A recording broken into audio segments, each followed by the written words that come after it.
Good wishes to all of you. Atomic Habits, Topic 15, The Cardinal Role of Behavior Change audiobook. The fourth law, make it satisfying.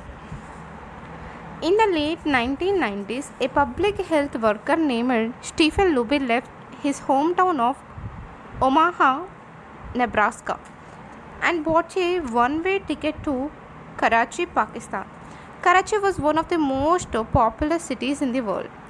By 1998, over 9 million people called it home.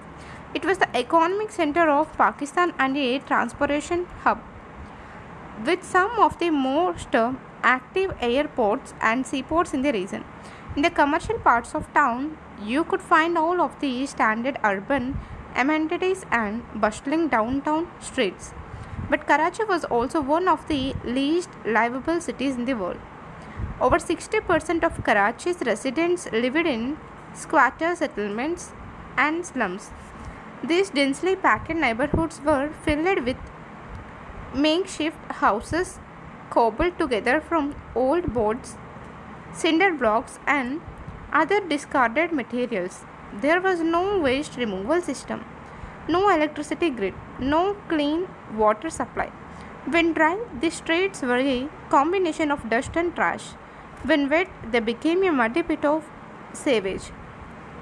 Mosquito colonies thrived in pools of stagnant water, and children played among the garbage. The unsanitary conditions lead to widespread illness and diseases. Contaminated water sources caused epidemics of diarrhea, vomiting, and abdominal pain. Nearly one-third of the children living there were malnourished. With so many people crammed into such a small space, viruses and bacterial infections spread rapidly. It was this public health crisis that had brought Stephen Luby to Pakistan. Luby and his team realized that in an environment with poor sanitization, the simple habit of washing your hands could make a real difference in the health of the residents. But they soon discovered that many people were already aware that hand washing was important. And yet, despite this knowledge, many residents were washing their hands in a haphazard fashion. Some people would just run their hands under the water quickly. Others would only wash one hand. Many would simply forget to wash their hands before preparing food.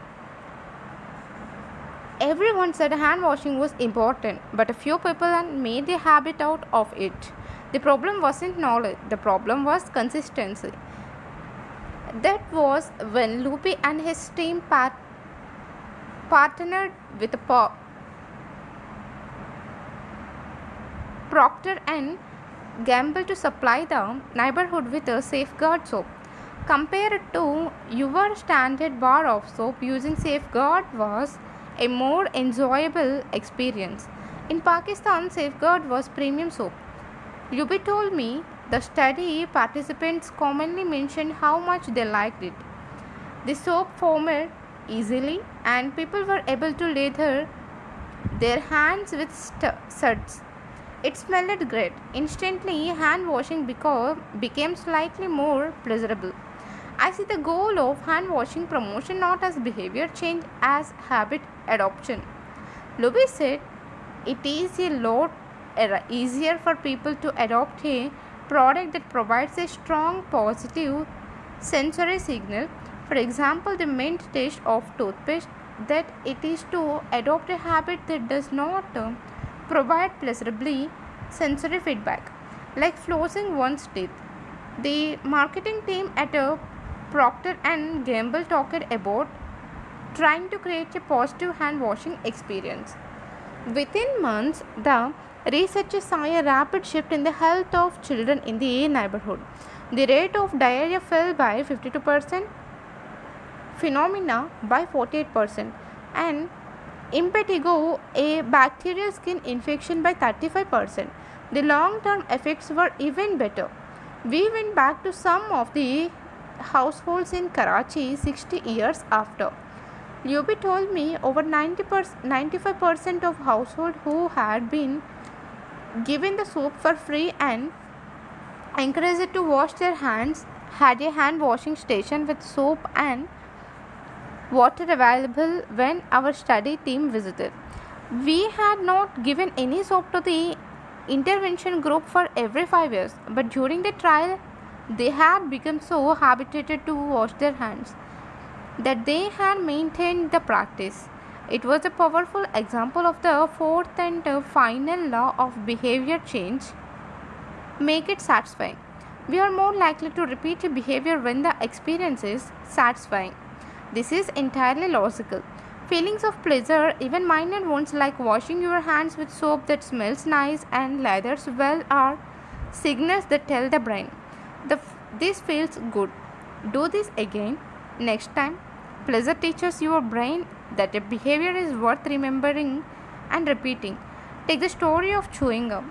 Chewing gum had been sold commercially throughout the 1800s, but it wasn't until Wrigley launched in 1891 that it became a worldwide habit. Early versions were made from relatively bland resins, chewy but not tasty.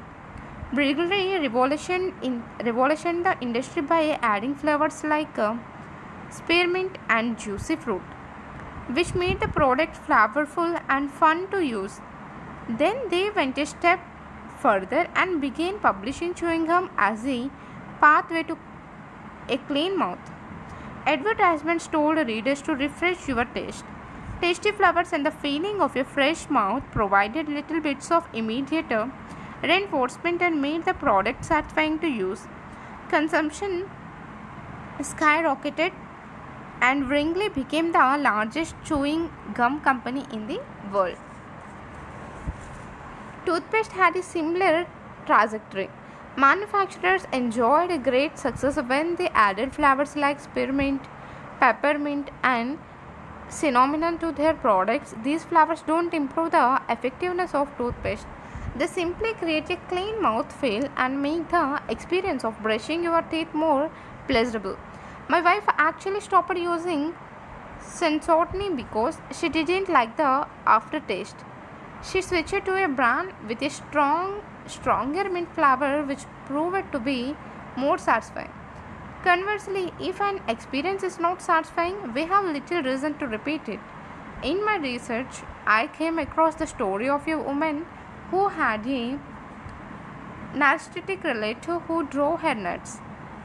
In an attempt to spend less time with this egomaniac, she acted as dull and as boring as possible whenever he was around. Within a few encounters, he started avoiding her because he found her so uninteresting. Stories like these are evidence of the cardinal rule of behavior change. What is rewarded is repeated. What is punished is avoided. You learn what to do in the future based on what you were rewarded for doing or punished for doing in the past. Positive emotions cultivate habits, negative emotions destroy them. The first three laws of behavior change: make it obvious, make it attractive, and make it easy. Increase the odds that a behavior will be performed this time. The fourth law of behavior change: make it satisfying, increases the odds that a behavior will be repeated next time. It completes the habit loop. But there is a trick. We are not looking for just any type of satisfaction. We are looking for immediate satisfaction. The mismatch between immediate and delayed rewards. Imagine you are an animal roaming the plains of Africa, a giraffe or an elephant or a lion. On any given day, most of your decisions have an immediate impact. You are always thinking about what to eat or where to sleep or how to avoid a predator. You are constantly focused on the present or the very near future.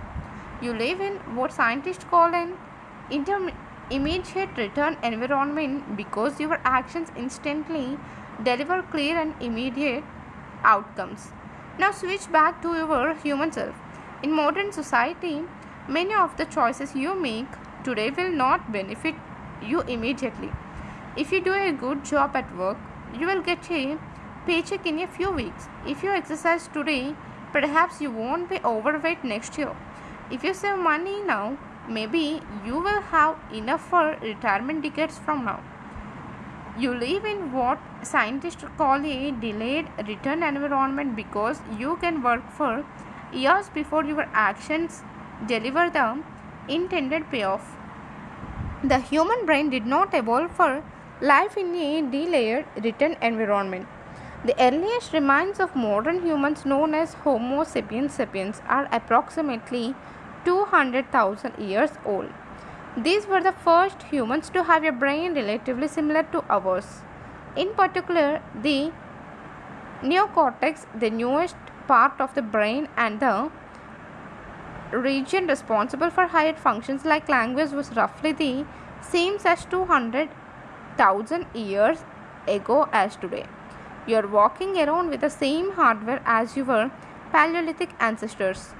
It is only recently, during the last 500 years or so, that society has shifted to a predominantly delayed return environment. The shift to a delayed return environment likely began around the advent of agriculture 10,000 years ago, when farmers began planting crops in anticipation of a harvest months later.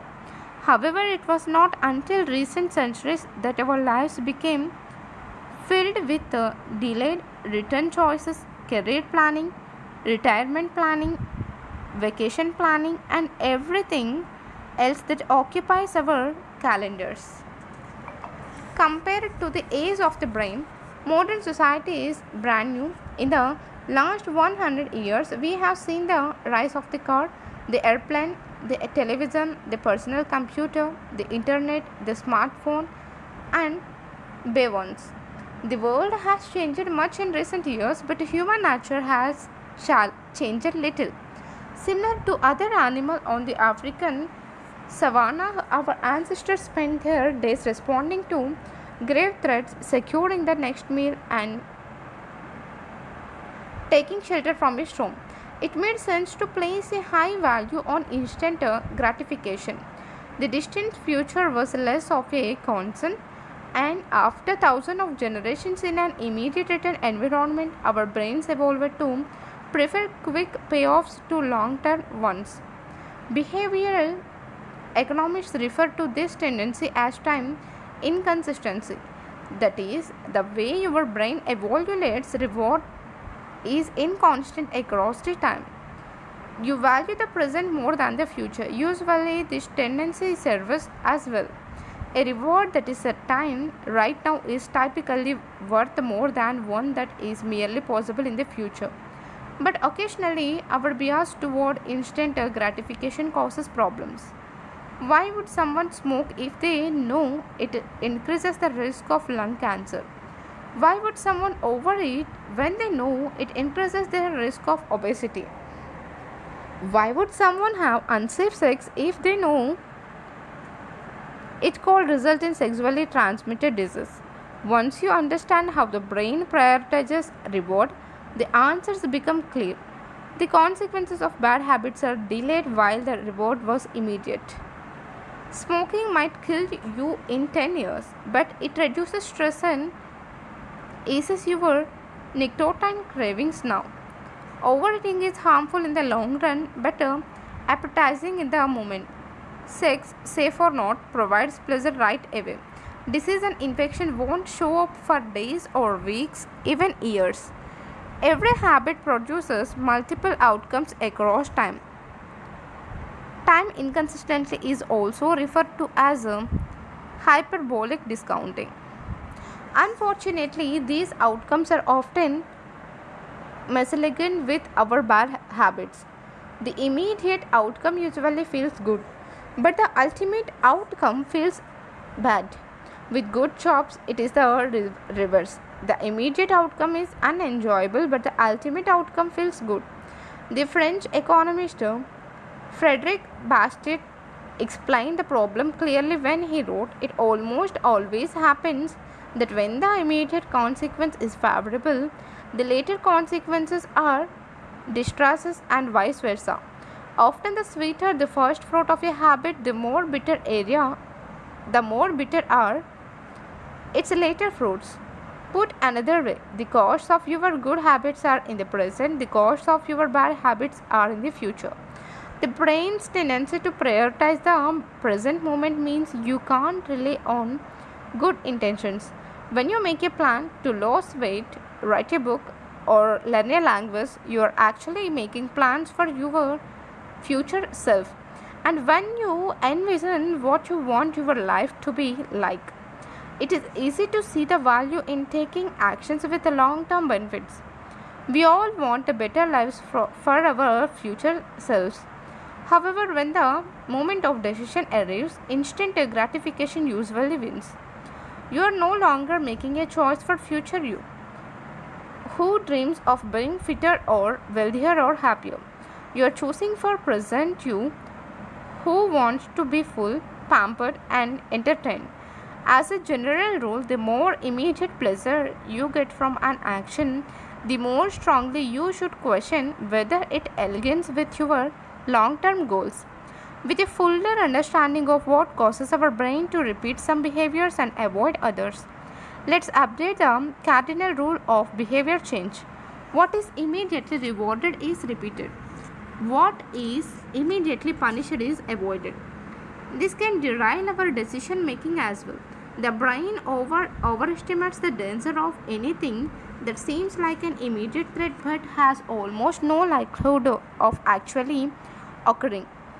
Your plane crashing during a bit of turbulence, a burglar breaking in while you are home alone, a terrorist blowing up the bus you are on. Meanwhile, it underestimates what appears to be a distant threat but is actually very likely. The steady accumulation of fat from eating unhealthy food, the gradual decay of your muscles from sitting at a desk, the slow creep of clutter when you fail to tidy up. Our preference for instant gratification reveals an important truth about success because of how we are wired. Most people will spend all day catching quick hits of satisfaction. The road less traveled is the road of delayed gratification. If you are willing to wait for the rewards, you will face less competition and often get a bigger payoff.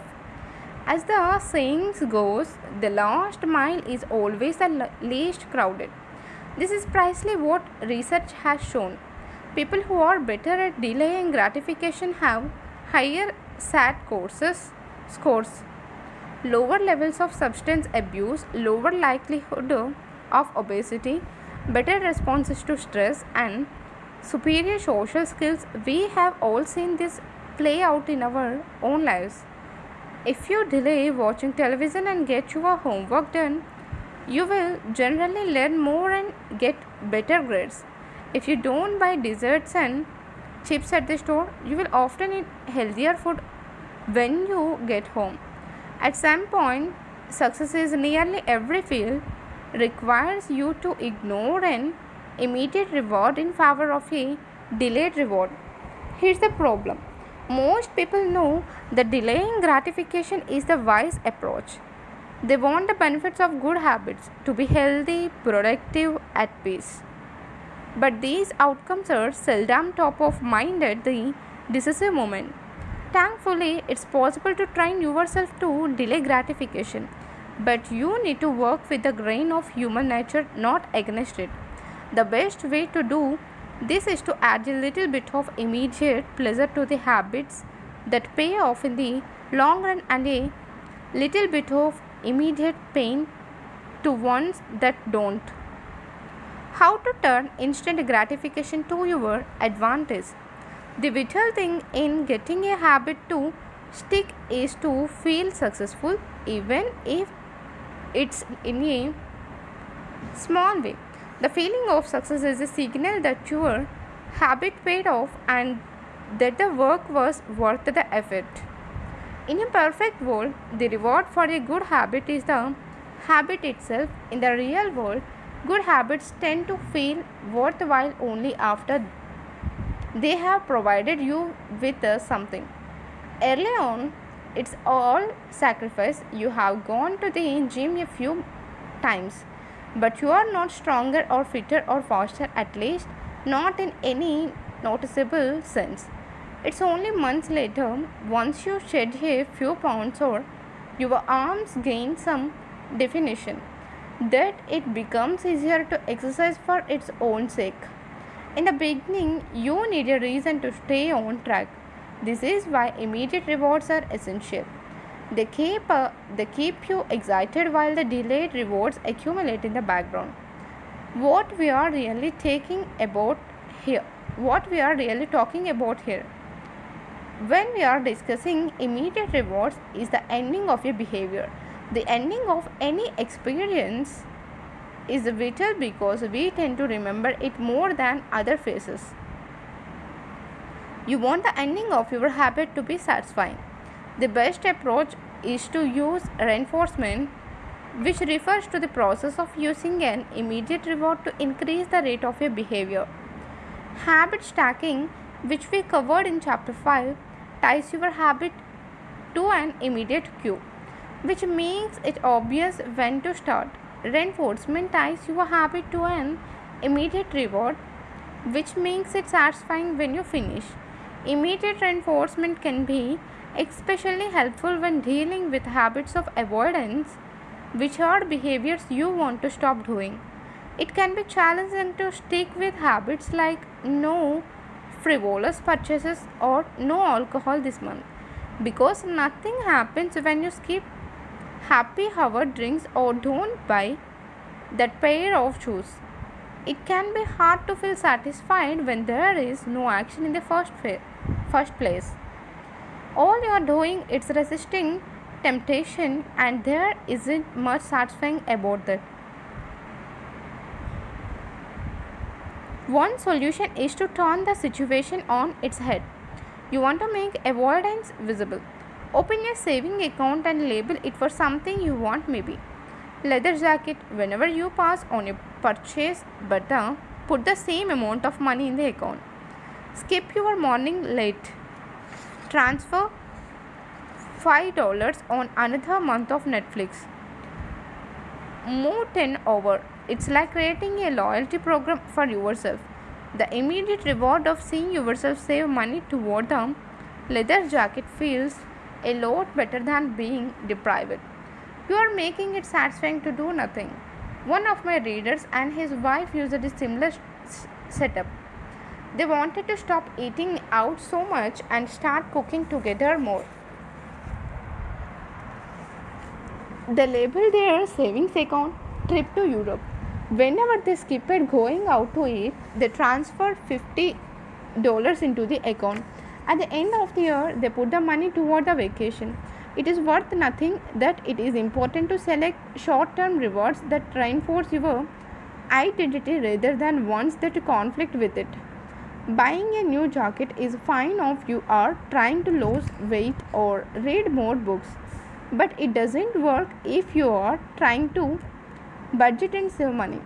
Instead, taking a bubble bath or going on a leisurely walk are good examples of rewarding yourself with free time, which aligns with your ultimate goal of more freedom and financial independence. Similarly, if your reward for exercising is eating a bowl of ice cream, then you are casting votes for conflicting identities, and it ends up being a wash. Instead, maybe your reward is a message, which is both a luxury and a vote toward taking care of your body. Now, the short term reward is elegant with your long term vision of being a healthy person. Eventually, as intrinsic rewards like a better mood, more energy, and reduced stress kick in, you will become less concentrated with chasing the secondary reward. The identity itself becomes the reinforcer. You do it because it's who you are and it feels good to be you. The more a habit becomes part of your life, the less you need outside encouragement to follow through. Incentives can start a habit, identity sustains a habit. That said, it takes time for the evidence to accumulate and a new identity to emerge. Immediate reinforcement helps maintain motivation in the short term while you are waiting for the long term rewards to arrive. In summary, a habit needs to be enjoyable for it to last. Simple bits of reinforcement like soap that smells great or toothpaste that has a refreshing mint flavor or saying $50 hit your savings account can offer the immediate pleasure you need to enjoy a habit, and change is easy when it is enjoyable. This chapter summary. The fourth law of behavior changes make it satisfying.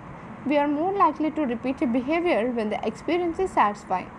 The human brain evolved to prioritize immediate rewards over delayed rewards. The cardinal rule of behavior change: what is immediately rewarded is repeated, what is immediately punished is avoided. To get a habit to stick, you need to feel immediately successful, even if it's in a small way.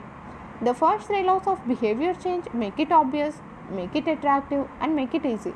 Increase the odds that your behavior will be performed this time. The fourth law of behavior change: make it satisfying, increases the odds that your behavior will be repeated next time. Thank you.